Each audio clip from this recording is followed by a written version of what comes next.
Good morning students, my name is Manish sir. आज page number 43 electrostatic potential energy के बारे में आज हम डिस्कस करेंगे। तो लास्ट जो टॉपिक था हमारा वो था relation between electric field intensity and potential. Electric field intensity और पोटेंशियल के बीच के अंदर हमने रिलेशन पढ़ी थी E is equal to minus dV upon में dr। बड़ी इंपॉर्टेंट रिलेशन है ये। तो इलेक्ट्रोस्टैटिक पोटेंशियल एनर्जी क्या है, ये एग्जाम व्यू पॉइंट से इंपॉर्टेंट नहीं है ये टॉपिक, फिर भी हम देखते हैं। The energy possessed due to its position of the charge are called electrostatic potential energy. अब चार्ज की पोजीशन कहाँ पे है, उस पोजीशन के हिसाब से जो एनर्जी पोजेस्ड होती है उसको इलेक्ट्रोस्टैटिक पोटेंशियल एनर्जी कहते हैं, चार्ज की वजह से। ठीक है, तो वो एनर्जी हम कैलकुलेट करेंगे कैसे। सबसे पहले हमने क्या किया, let us consider two charge Q1 and Q2, they are separately a distance r। दो चार्ज हमने मान ली Q1 Q2 जो r डिस्टेंस के ऊपर हैं, A और B पॉइंट के ऊपर। ठीक, अगर इस Q1 पॉइंट के ऊपर मैं पोटेंशियल की वैल्यू कैलकुलेट करूं तो मैं फॉर्मूला कैसे लगाऊंगा, क्योंकि पोटेंशियल की वैल्यू एक पॉइंट के ऊपर का फॉर्मूला मैंने आपको बता रखा है, वो क्या है, V is equal to KQ by R।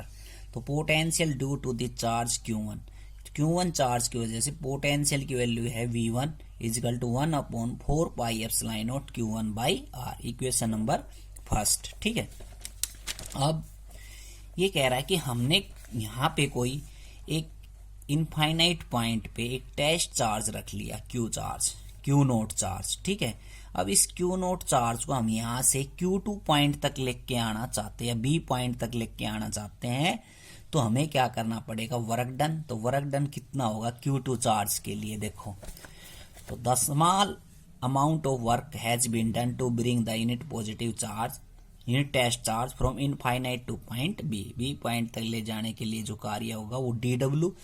और वर्क डन का फार्मूला क्या होता है, पोटेंशियल मल्टीप्लाई में चार्ज, Q2 चार्ज तक लेके आ रहे हैं इसलिए Q2 आएगा यहाँ पे। पोटेंशियल का फार्मूला हमने बताया था, पोटेंशियल वर्क डन अपॉन में चार्ज होता है, तो वर्क डन किसके बराबर हुआ, पोटेंशियल मल्टीप्लाई में चार्ज के बराबर। ठीक है, अब ये जो पोटेंशियल है वो V1 की वैल्यू है। ठीक, क्या है, V1 की वैल्यू। अब ये V1 की वैल्यू यहाँ पे रख देंगे पीछे से, तो 1 अपॉन में 4 pi epsilon naught Q1 Q2 by R। ये वर्क डन एनर्जी के रूप में स्टोर होगा, इसको हम क्या कहते हैं, पोटेंशियल एनर्जी। ठीक है, अब ये तो सिर्फ हो गए एक या दो चार्ज की बात जिसकी वजह से पोटेंशियल एनर्जी हमारी स्टोर हो रही है। अगर मैनी चार्ज हैं यहाँ पे तो पोटेंशियल एनर्जी कितनी होगी, इफ देयर आर 3 और more charges then potential energy will be U1 plus U2 plus U3। तो सभी को हम ऐड कर देंगे और ऐड करेंगे तो U1 की वैल्यू हमने कैलकुलेट कर ली, तो ऐसे ही U2 की, U3 की। सिर्फ जो चार्ज हैं यहाँ पे हमने Q1 Q2 लिया, यहाँ पे कितना लिया, Q2 से Q3, Q3 से Q4। इस प्रकार से हम चार्ज ले सकते हैं। ये Q1 से Q2, Q2 से Q3 चार्ज कैसे आए, अगर हम मान ले कि यहाँ पे एक चार्ज प्रेजेंट है Q1, यहाँ पे Q2 और यहाँ पे कितना है Q3 और यहाँ पे कितना है Q4, इन सभी चार्ज की वजह से हम एनर्जी कैलकुलेट करना चाहते हैं। तो दो चार्ज का होना जरूरी है, क्योंकि U1 का फॉर्मूला है तो Q1 से Q2, Q2 से Q3, Q3 से Q4, Q4 से, ऐसे हम आगे की तरफ चल सकते हैं इनफाइनाइट पॉइंट तक।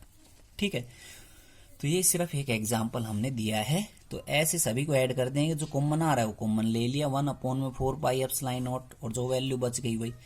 तो इसको हम क्या लिख सकते हैं, इसका सम है तो समेशन के अंदर लिख सकते हैं। तो I की वैल्यू 1 से N और Q1 QI Q2 QK upon RI, तो I और K की वैल्यू हम 1 2 3 लिख सकते हैं, 1 2 3।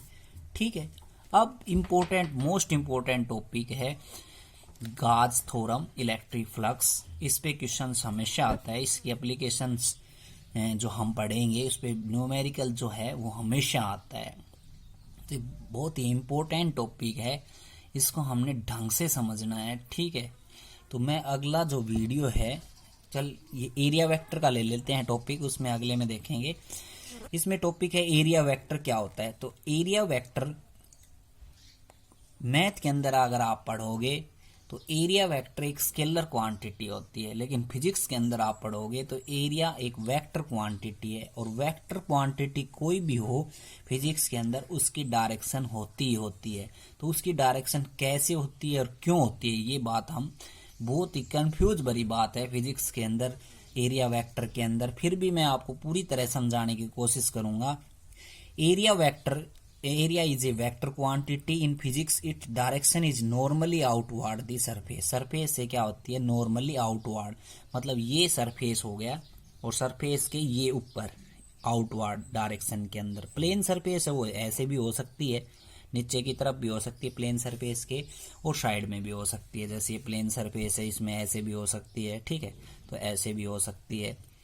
तो यहाँ से एरिया वेक्टर ये ध्यान रखना है आपको, नॉर्मली आउटवर्ड रहेगी हमेशा सरफेस से बाहर की तरफ परपेंडिकुलरली एरिया। अब ये नोटबुक है, नोटबुक के अगर परपेंडिकुलर की बात करें हम, ऐसे हो सकती है नॉर्मली आउटवर्ड ऊपर की तरफ, ठीक। अब इसके पीछे कारण क्या होता है, एरिया को हम कैसे लिख सकते हैं, एरिया बराबर डी है स्मॉल सरफेस एरिया। हमने यहाँ पे कोई भी एक एरिया कंसिडर कर रखा है, उस एरिया की हमने ये डायरेक्शन दिखा रखी है नॉर्मली आउटवर्ड, और एन जो वेक्टर है यूनिट वेक्टर ये डायरेक्शन के लिए लगा रखा है, ठीक है। अब ये एल क्रॉस ओमेगा क्या है, ये हमने आपको क्रॉस प्रोडक्ट के अंदर बताया था कि एल, अगर हम कोई भी एक वेक्टर एल ले लें इस डायरेक्शन के अंदर, एक डब्ल्यू ले लें, तो क्रॉस प्रोडक्ट के अंदर इसकी डायरेक्शन देखें नॉर्मली आउटवर्ड, तो ये इसको क्रॉस करवाएंगे हम एल क्रॉस डब्ल्यू, तो एल क्रॉस डब्ल्यू करवाएंगे तो थंब हमारा एरिया वेक्टर की डायरेक्शन देगा यहाँ पे, तो एल क्रॉस डब्ल्यू, और एल क्रॉस डब्ल्यू को हम क्या लिख सकते हैं, एल डब्ल्यू साइन थीटा। इसके पीछे रीजन जो है वो रीजन ये है कि अगर हम number of uniform magnetic field lines consider कर लें यहाँ पे, और हमने एक सरफेस एरिया एस यहाँ पे कंसिडर किया, तो हम ये देखते हैं कि number of electric field lines कितनी पास हो रही हैं इस एरिया में से। तो हम ये काउंट कर सकते हैं 1 2 3 4 इस सरफेस एस सरफेस एरिया, लेकिन इसको हम थोड़ा सा इसकी डायरेक्शन को चेंज कर देते हैं, और डायरेक्शन को चेंज करेंगे तो इसमें number of magnetic field lines क्या होगी, number of electric field lines क्या होगी, 2। फिर हम इसी surface area S surface area को और इसकी डायरेक्शन को हम चेंज कर दें, तो फिर number of electric field line कितने पास हो रही हैं, ओनली 1। इसका मतलब ये है कि सरफेस एरिया को चेंज करने से इलेक्ट्रिक फील्ड लाइंस जो हैं वो number of electric field lines की वैल्यू कम होती चली जा रही है। इससे क्या होगा, number of electric field line जितनी कम होंगी उतनी ही एक क्वांटिटी आएगी आगे इलेक्ट्रिक फ्लक्स कम होता जाएगा। इलेक्ट्रिक फील्ड लाइंस जितनी कम पास होंगी सरफेस एरिया में से उतना ही इलेक्ट्रिक फ्लक्स कम हो जाएगा। इसका मतलब ये है डायरेक्शन चेंज करने से इलेक्ट्रिक फ्लक्स की वैल्यू चेंज होगी, और इलेक्ट्रिक फ्लक्स की वैल्यू चेंज होगी तो सरफेस एरिया की हमेशा डायरेक्शन नॉर्मली आउटवर्ड ही ली गई है, ठीक है। ये इसका मेन रीजन होता है।